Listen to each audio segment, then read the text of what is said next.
Ko ang halik niya sa leeg ko, bababa sa aking. At mas pag-uusapan. Tinanggal niya bigla yung panty ko. Mga sikretong dito mo lang mapapakinggan. Top Secrets. Top Secrets. Top Secret. Top Secrets.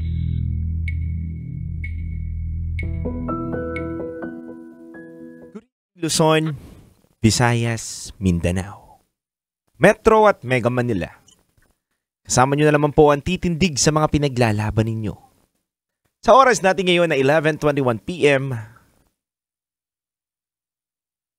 ito na po ang ating programa na Top Secrets. Ito po ang programa sa radyo na hindi kahusgahan, bagkus ikay pakikinggan. Ito ang programa na nagpo-promote sa radyo ng We Listen and We Don't Judge Culture. Kaya mga kabiso, hindi ko na po papatagalin pa.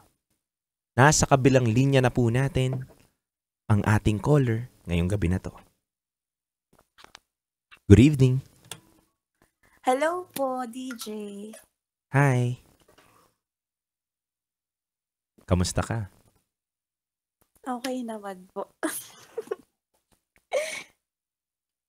Anong pinagkakaabalahan mo, ma'am? Ngayon wala po.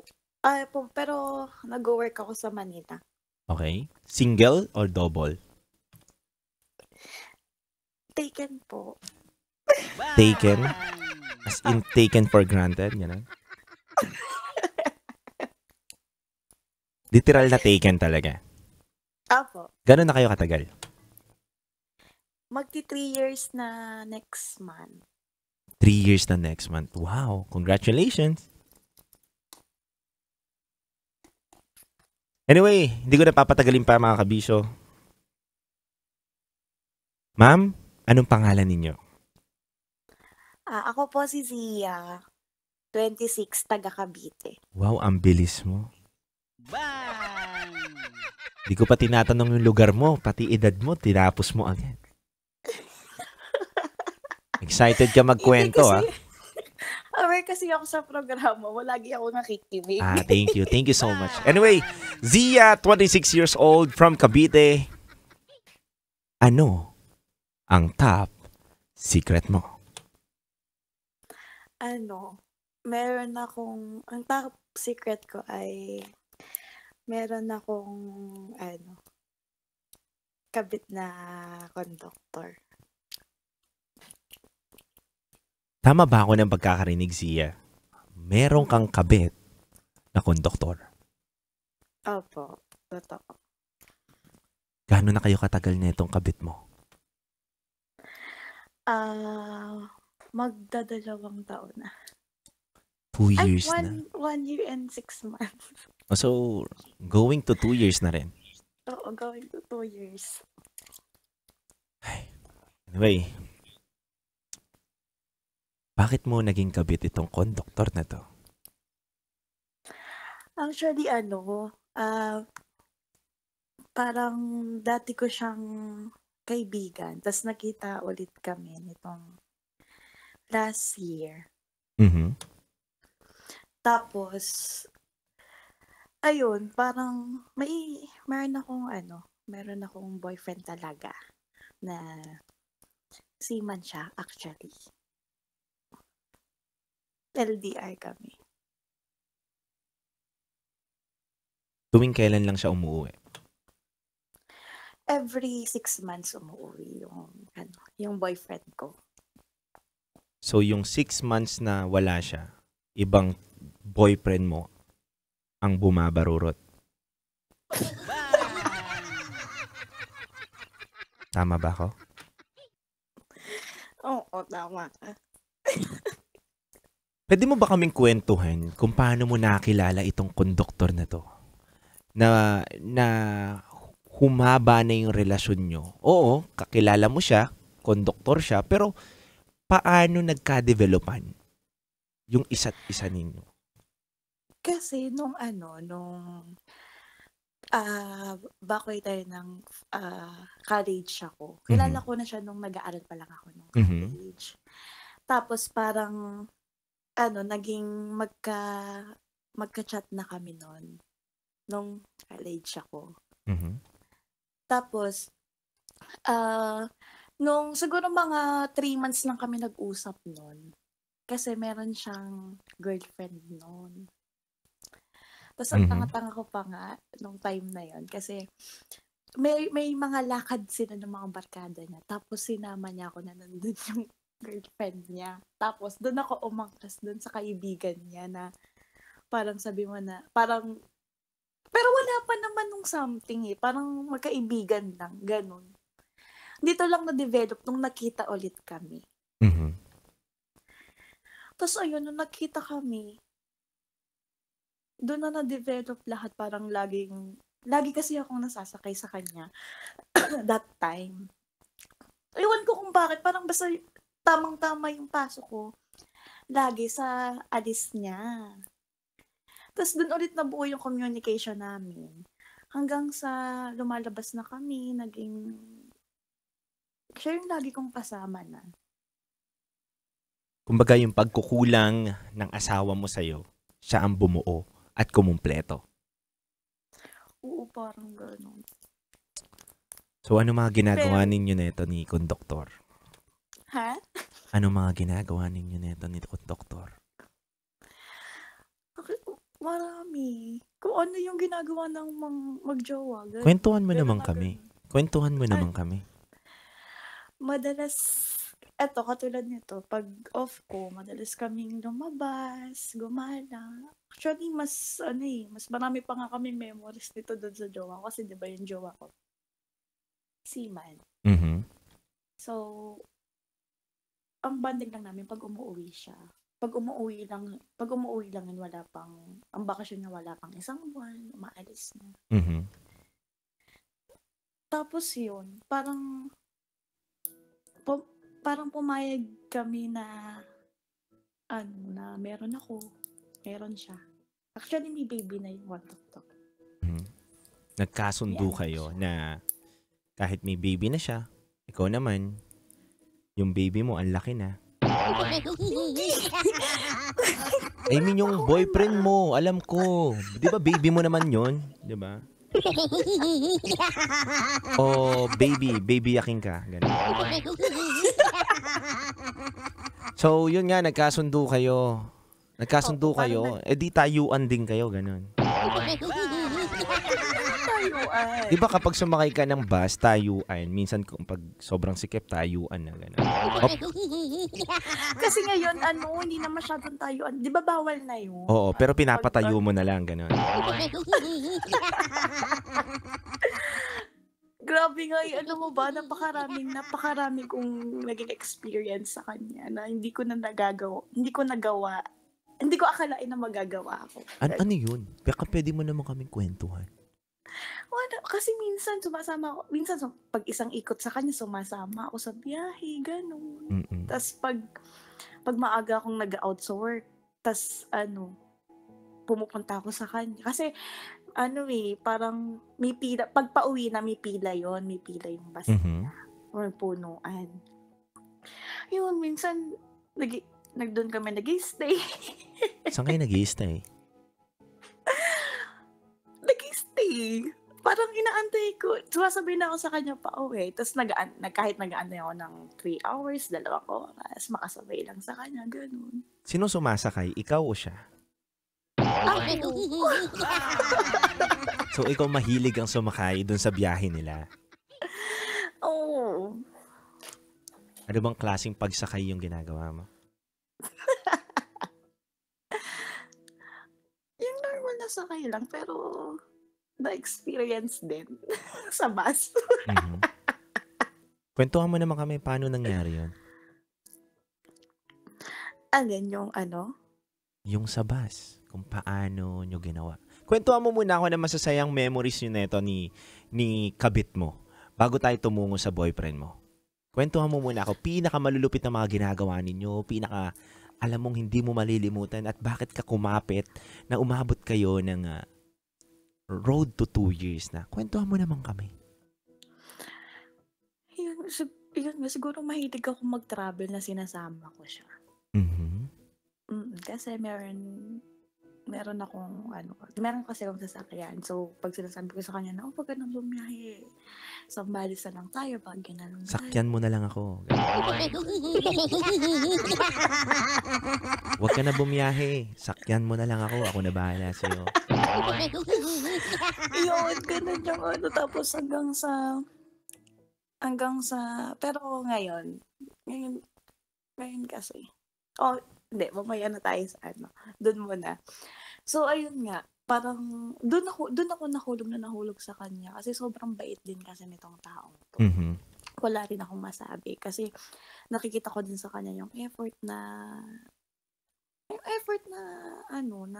sa kanya. Kahit maraming may ayaw. Mhm. Kasi yung mga, syempre, di ba, yung mga nakakakilala sa amin, ganyan, ayaw, against sa amin. Kasi maling pag-ibig. Oo, maling pag-ibig talaga, excuse me. Maling pag-ibig talaga, kasi meron akong boyfriend, tapos siya hindi ko kasi, ito pala yung pinaka-struggle sa amin. Hindi ko kasi nami-make sure na hiwalay talaga sila nung nanay ng baby niya. Mhm. Kasi, madalas, pag wala siyang day off niya ng Sunday, day off siya ng Sunday, Mhm. nandun siya sa pamilya ng ginagana niya yung anak niya dun sa side ng babae. So, syempre ako, pag ganun, masakit sa akin, di ba? Masakit sa akin. Wow, feeling jowa ah. Syempre, na-hurt ako.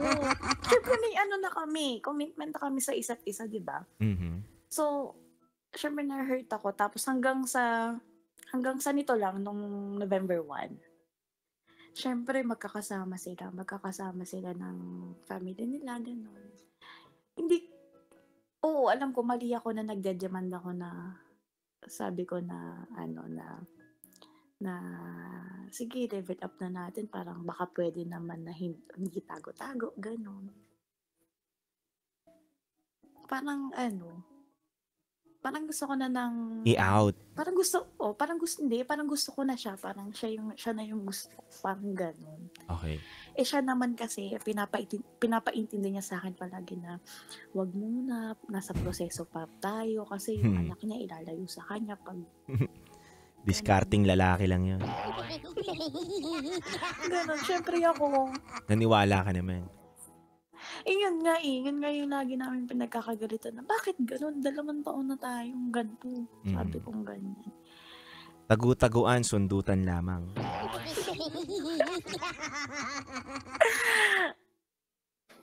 Sige, gagala kami dyan. Joke lang. Anong pinaka-wild yung ginawa bago tayo tumungo sa jowa mo? At bakit hindi mo mahiwalayan to? Yun nga rin yung tinatanong ko sa sarili ko na bakit hindi ko siya maiwan. Yun din yung tanong. Ano bang pinapakain sa'yo nito? Ba't di mo maiwan?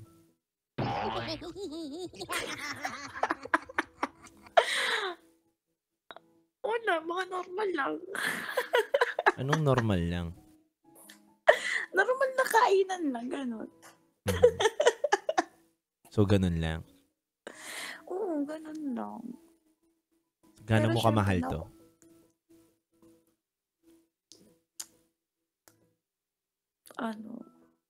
Mahal ko na talaga siya. Handa kang iwanan yung boyfriend mo para sa kanya? Yun nga, naguguluhan na ako. Pero parang, nasa gitna yung desisyon ko. Bakit nasa gitna? Kasi, talo kasi ako eh. Sobrang talo ko sa... So, kailangan panalo ka pag nagdesisyon? Hindi. Parang syempre both side win-win, di ba? Anong talo? What do you mean talo? Talo ka sa ang bagay? Wala, talo ko eh. Kasi, katulad niyan, hindi kami okay ngayon kasi, di ba, nagde-demand na nga ako. Parang, hindi pa ready. Parang hindi pa ready para sa amin. Lagi niya lang sinasabi na, proseso muna tayo, ganyan. Pero Ano syempre, nakukuha mo sa boyfriend mo na wala itong konduktor? At anong nakukuha mo dito sa konduktor na to na wala sa boyfriend mo? wala akong nakukuha dun sa konduktor. Pero sa jowa ko. Sa jowa ko. Meron. Ano? Meron ba? Sustento. Oo, meron. Sustento. Walang ano. Binibigyan ka lang Yung, niya. oo, nagbibigay lang siya, pero hindi yung na Lagi. Pero may lagi. nakukuha ka. Kunwari, may anniversary, ganyan, Yes. may birthday, Mhm. ganun. Pero hindi, Kapag kailangan mo, talaga. nabibigyan ka niya. Hindi, both side naman kasi kaming Give and meron take eh. lang. So, hindi naman namin kailangan ng Yun. Pero itong si conductor, wala siyang na-offer sa'yo. Like, hindi naman money eh. Hindi naman pag sinabi natin na wala siyang naibibigay sa'yo, hindi naman usapang pera lang eh. Oo, ano lang, wala, ano lang, happiness. So, yun lang Memories. talaga. Happiness lang. Last lang yata. Yan. Hindi siya hindi siya yung ma-effort na nagbibigay ng, hindi siya kayong ganong tao na pag may okasyon nagbibigay ng mga gamit, ganyan, ng mga flowers, wala. Yung jowa ko ganon. Pero itong si conductor kasi parang siya parang mga have-hobby, mga ganun yung siya yung parang What do you mean, parang- Hebabi? parang mga Millennial ka te. ganon siya, hindi siya kumbaga pag magala tapos share kami ng gastos. So, ganun lang. Pero ganun lang. Tingin mo mahal ka nito? Oo, ramdam ko naman na mahal niya ako. Si konduktor? Nararamdaman ko naman. Mm. Pero, yun lang. Pero pag-usapang na nga. Siyempre, anak na yun. Tas, di pa siya ready. Kasi sabi nung nung asawa niya, ilalayo yung bata pag ganun. Kasi nahuli na kami Nino? nung asawa niya. Anong sabi sa'yo?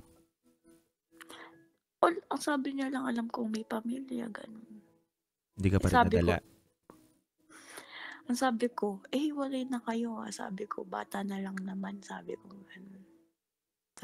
Sabi nitong asawa mo, sa bata na lang naman. Parang co-parenting. Sabi niya, ayun lang. Yun lang yung birthday ko pa nun. Ano sinagot sa'yo? Yun lang, sabi niya sa akin na Alam mo yung sagot eh. Kinikip mo lang sa sarili mo. Alam mo yung sagot. Ayaw mo sabihin dito. Sabihin mo na. Ayun nga, nalubayan ko daw. Yung kasi katotohanan. Yung totoong Ganon. sinabi niya sa'yo, sabihin mo na. Sige na. Yun nga, nalubayan ko na daw yung Kasi sila pa. itong guy na to.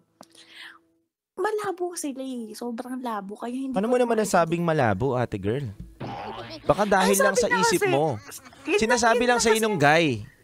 Yung guy Yun na nagsabi, kasi yung- hindi yung girl. Yun kasi yung sabi niya palagi, sa bata lang. Oo nga, pero yung girl kasi, pinag-uusapan natin yung girl. Sabihin mo yung ano girl, sinabi yun lang sa'yo. yung sabi niya sa akin na na lubayan ko nga daw. Ganun. Kahit daw lapit itong lubayan ko kasi nga may pamilya sila, baka mabuo. Ganyan. Balik rin natin yung sitwasyon natin, girl. Zia. Paano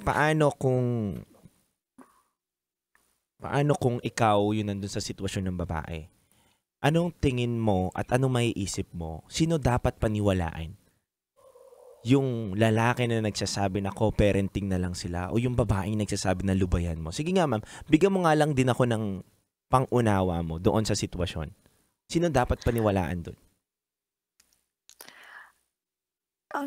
Kung ako, yung babae.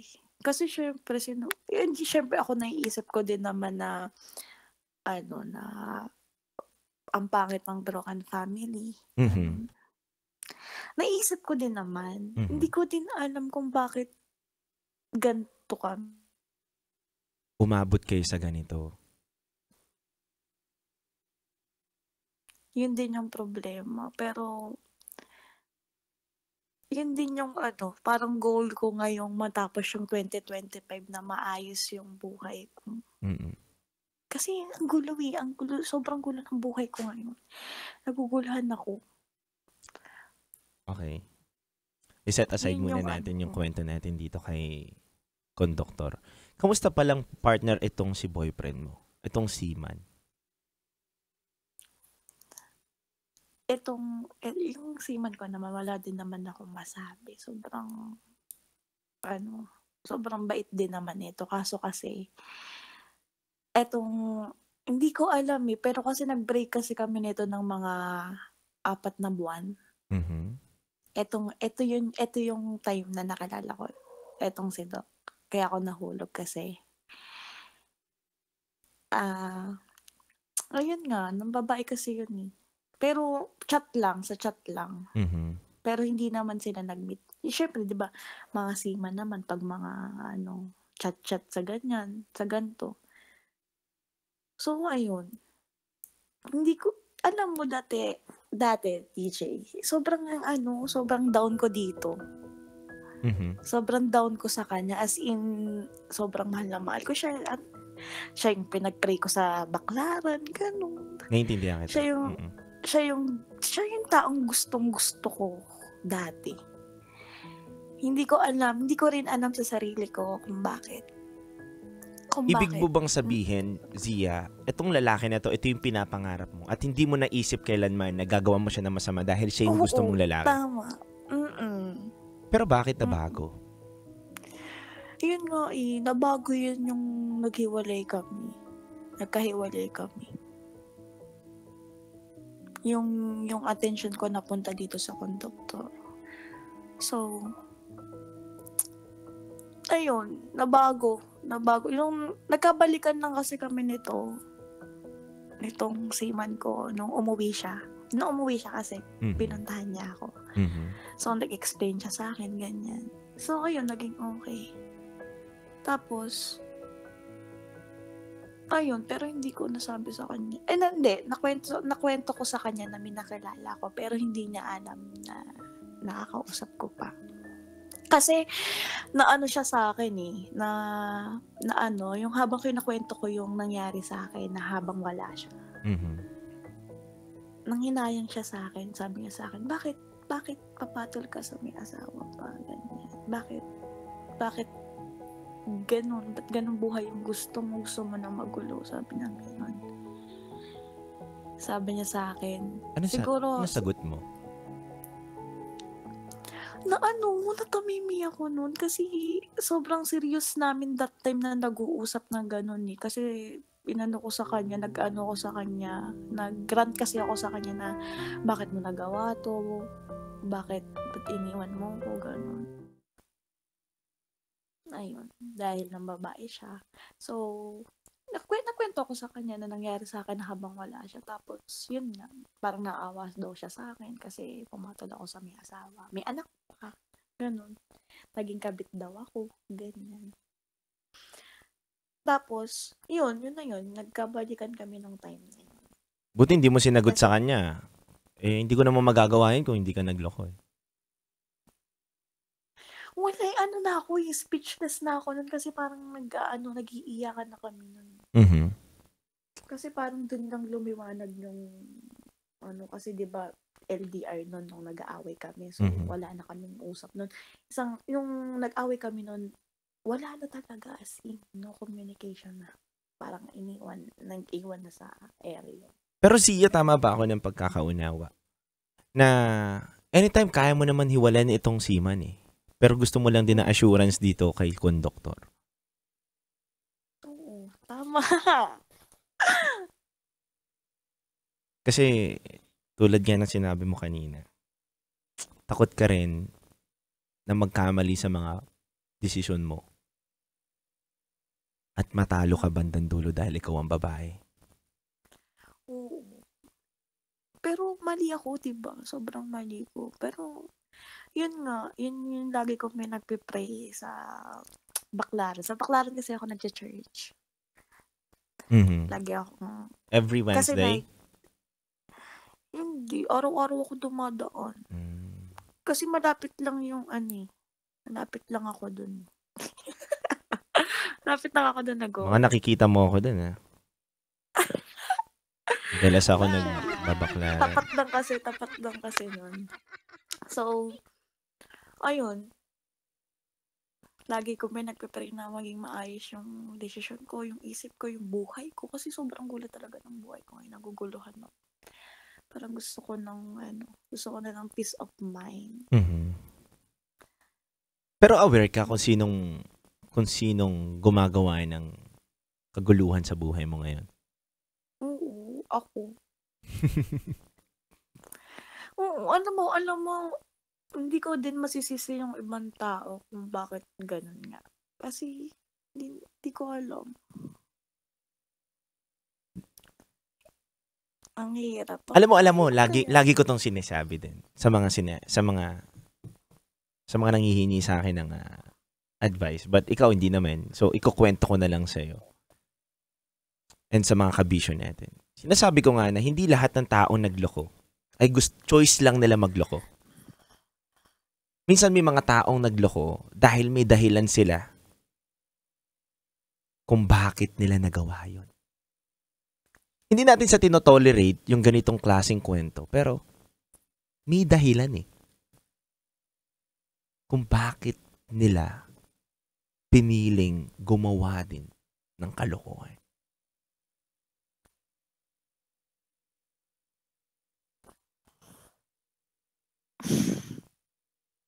Pero maling-mali ako na DJ. Kung tatanungin mo ako, sasagot ba ako? Gusto mo? Mm-mm. Yes, mali ka. Pero hindi pa huli para bumawi ka sa mga pagkakamali mo. Kaya, And ako masaya ako na nare-realize mo ngayon sa point ng buhay mo na mali ka. Na may nagagawa kang hindi tama at aware ka doon. Pero kasi, nandun din yung fear mo na kapag nagdesisyon ba ako nito, anong pwede maging resulta? Pero tatapatin kita. Gusto mo marinig yung pagiging tapat ko sa'yo?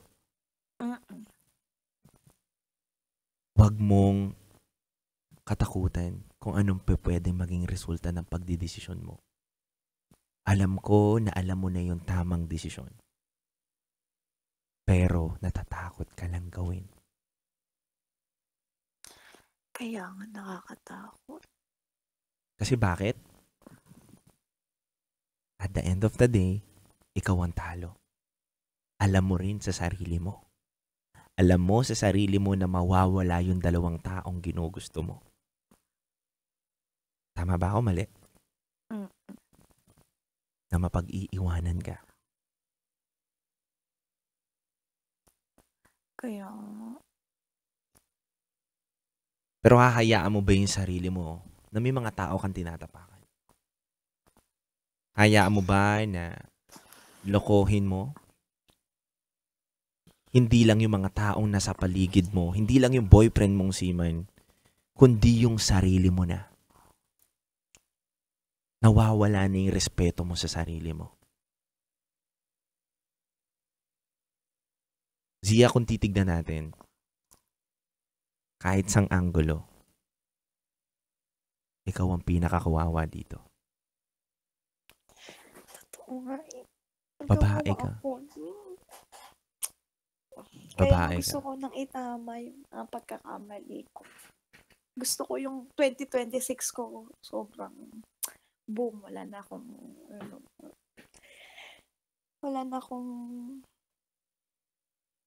alam mo yun, wala na akong problema sa ganito kong bagay.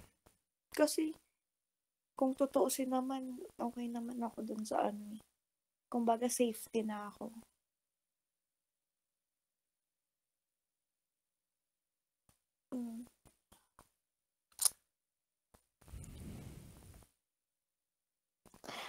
Kung feeling ko lang, itong si conductor feeling ko pang infatuation ko lang to. Agree. Kasi siya kasi yung nandyan ngayon. Siya kasi yung present Pero eh. Nandyan siya eh. Siya yung madaling mong takbuhan, lapitan. Pero iba naman din pero eto, totoo ka, iba din naman bumawi sila pag bumababa. Pag nandito.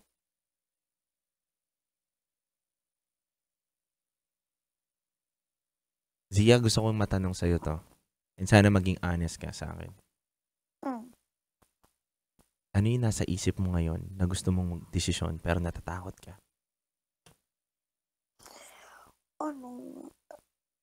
Yun nga, gusto ko nang iwanan yung itong si conductor, pero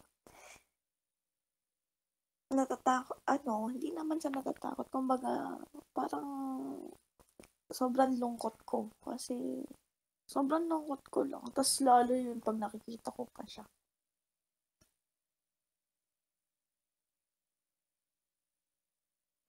Yun talaga yung desisyon ko na, iwan ko na to. Parang gusto ko nang itama yung mga, gusto ko nang itama yung mga pagkakamali. Yung ganun. Kasi syempre, may boyfriend naman ako talaga na mahal ako. Yung totoo. Yung walang sabit, walang tinatapakan ng ibang tao. Yun talaga yung lagi kong pinagpe-pray na sana maayos na.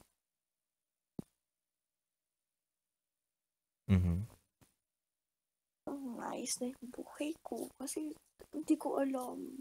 Feeling ko baka karmahin. Siyempre, natakot ako sa karma. Karmahin ako. Sa ginagawa ko. Nakakatakot, diba?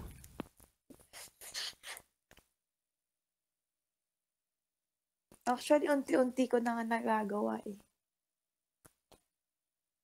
What do you mean? Ayun, kasi nagiging kasi ko eh. Nagiging, yung mga gusto kong sabihin ngayon dun sa conductor, sinasabi ko sa kanya. Tapos yun, kaya tulad ngayon, di kami okay. Kasi, ayun, basta parang unti-unti nang nawawala yung communication namin.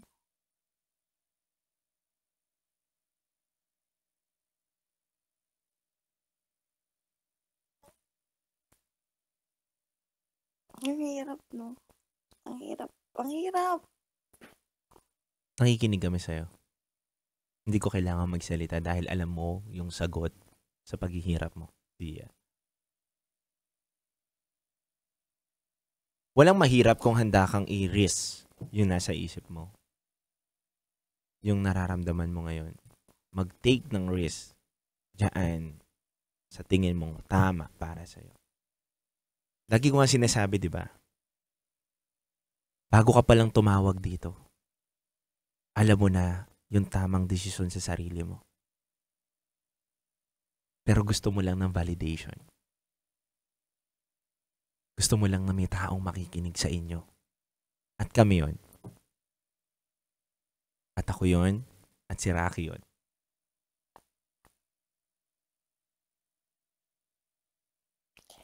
Yun lang yung gusto kong i-share sa buhay ko ngayon.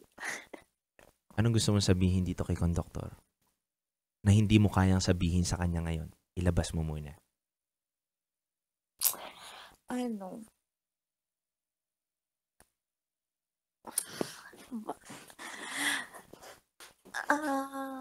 Para doon sa kay conductor. Gusto kong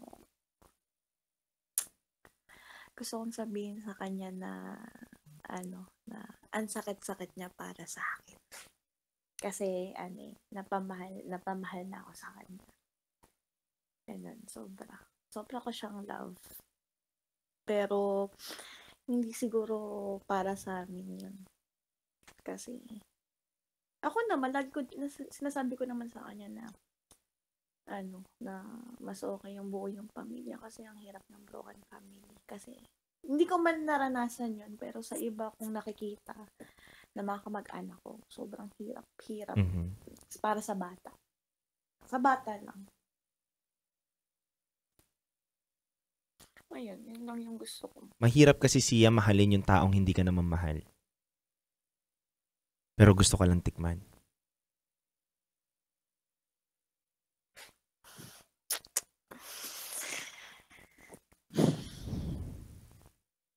Anong gusto mong sabihin sa iyong partner?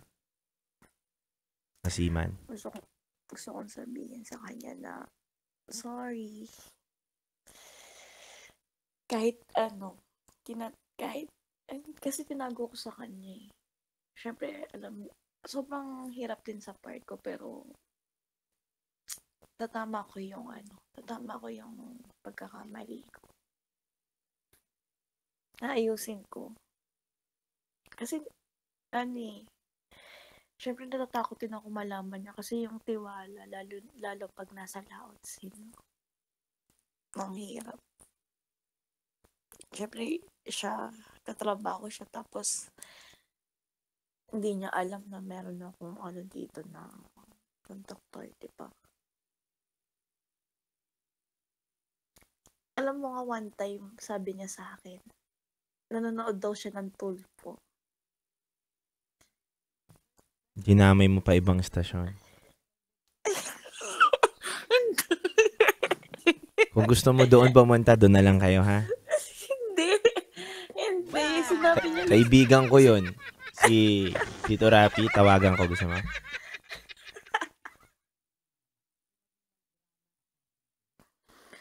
Hindi. So, hindi. Yun na. Yun lang. At least gumaan yung pakiramdam ko ngayon. Kasi sobrang gulo talaga ng isip ko ngayon.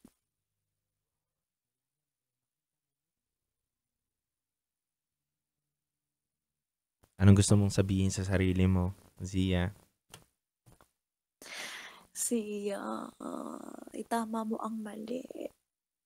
At ipag-pray mo kay Lord na ibigay yung best sa'yo. Gusto mo sumagot si Lord? Zia, may sagot ako sa'yo. Gusto mo marinig?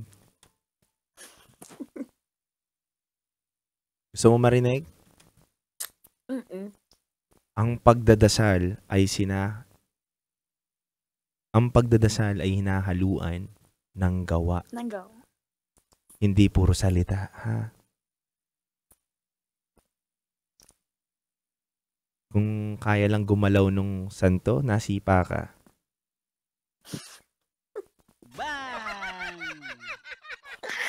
Ayun lang, DJ. Thank you so much. Napaghaan ko naman ba yung sarili mo? Opo. Sana dumating yung time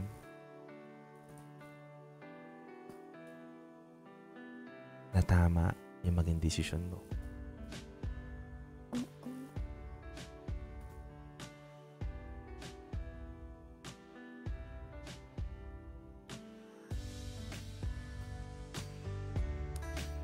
Alam mo, ang pagpili ng tama at paggawa ng tama, kailanman hindi magiging mali at hindi ka kailanman magiging talo.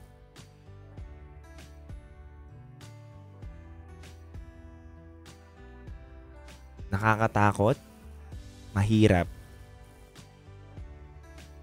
pero yung peace of mind naman ang kayang ibigay sa'yo ng pag-take ng risk kung pipiliin mo yung tama. Okay.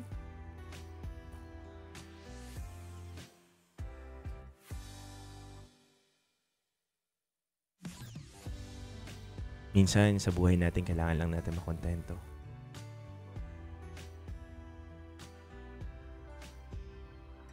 Kakahanap natin ng wala sa partner natin, nakakagawa tayo ng mali.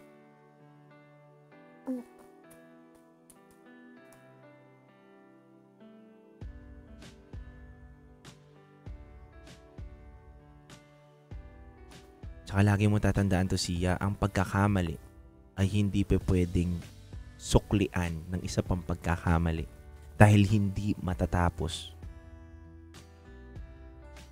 Ang pagkakamali. Yes.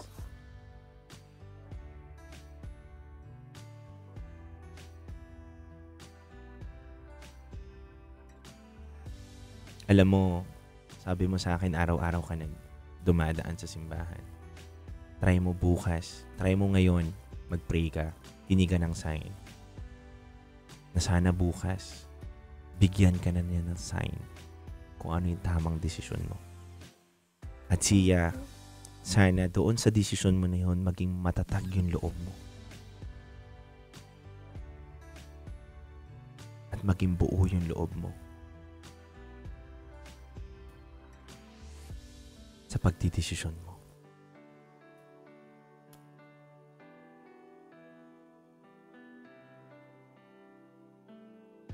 Naniniwala ko, Zia, na alam mo yung tamang desisyon. Zia, bigyan lang kita ng kaliwanagan din sa utak mo. Okay. Na maging handa ka sa ganitong magiging sitwasyon. Zia, kung iiwanan mo tong konduktor na to at magfo-focus ka na lang dito sa boyfriend mo. At once na mahuli mo siyang nagloloko, sana wag ka nang bumalik pa dun sa konduktor. Kapag nasaktan ka, dumating yung point na nakarma ka sa mga ginagawa mo. Ito lang huli kong sasabihin sa'yo. Mahalin mo yung sarili mo. Respetuhin mo yung sarili mo. Hayaan mo yung panahon ang gumamot sa mga sakit ng puso mo. Dahil hindi magiging okay ang sarili mo kung tatakpan mo na naman ng panibagong atensyon para lokohin mo ang sarili mo na okay ka na sa mga nangyari. Kung mawala man yung dalawang tao na to, mahalin mo yung sarili mo. Tanggapin mo na ikaw lang at choice mo kasi yan. At yan na yung resulta ng mga ginawa mo. Pero kung hindi man mangyari yon at iwanan mo tong konduktor na to, sana ipangako mo sa sarili mo na mamahalin mo na talagang lubusan at totoo itong partner mo na mahal ka rin.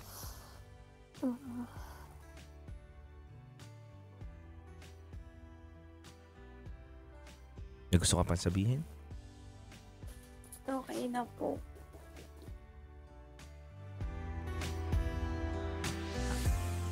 Happy Friday! Happy Friday po. Hindi. Oo po. Friday na. Okay ka lang? Okay lang. Okay ka naman? Okay naman. Ingat! Ingat po. Thank you. Welcome, Zia. See you soon. See you soon, and I hope na pagaan ko yung pakiramdam mo ngayon at nakakapag-isip ka ng tamang desisyon. Thank you po. Thank you sa tiwala mo sa akin. Thank you. See you soon. Update mo ako. Apo, thank you po. Bye-bye. Bye-bye.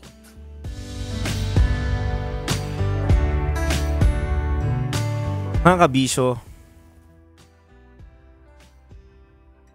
napakinggan po natin ang kwento ni Zia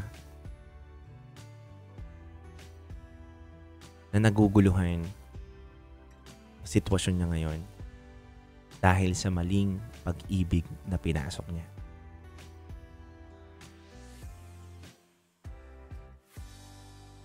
Kabisyo, ito nga yung lagi kong sinasabi, di ba?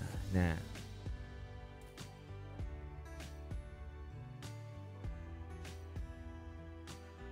yung mga tao minsan na nanloloko, hindi lang yan yung choice nila na lokohin lang yung partner nila. Sometimes, merong rason kung bakit nila nagawa yun. Pero ang pagkakamali lang doon ay hindi nila inisip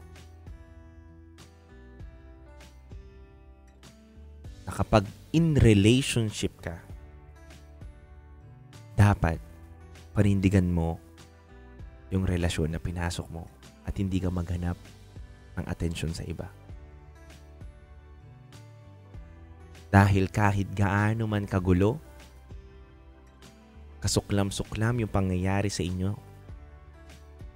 hindi ka dapat maghanap ng katuwang mo sa ibang tao.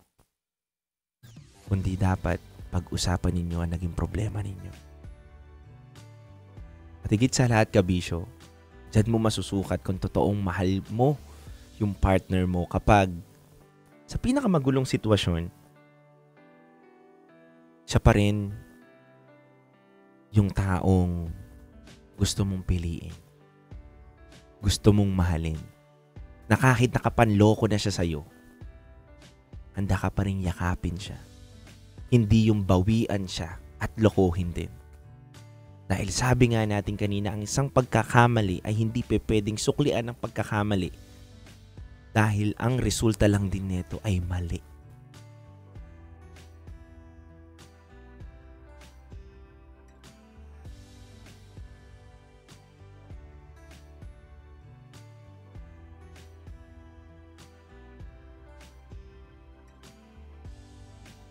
Kahit bali-baliktarin mo ang salitang mali,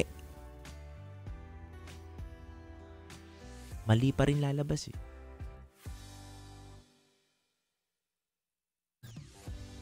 Mali yan, kabisyo. Anyways, ako napapakinggan mo pa ako. Naway bukas, sa susunod na araw. O baka mamaya, maisipan mo na yung tamang desisyon mo. Mga kabisyo mula Luzon, Visayas, Mindanao, Metro at Mega Manila. Muli, ako po pala si DJ Titangelo. At maaari nyo po akong i-follow sa aking Black Up or TikTok page na DJ Titangelo para lagi po kayong updated sa ating mga content na nilalabas. Maaari nyo rin po akong i-follow sa ating Blue Up na DJ Titangelo. Mga kabisyo, maraming salamat sa inyo sa pagsama niyo po sa akin simula alas 9 hanggang alas 12 ng gabi sa ating programang Rocky Secret Files with Titangelo at Top Secrets. Muli, kita-kits tayo mamaya para pakinggan natin ang mga rated SPG ng ating mga kabisyo. Alas 9 hanggang alas 12 na naman ng gabi tayo mamaya mga kabisyo. Muli, happy, blessed Friday and happy Friday sa lahat na nakatutok. Paalam mga kabisyo.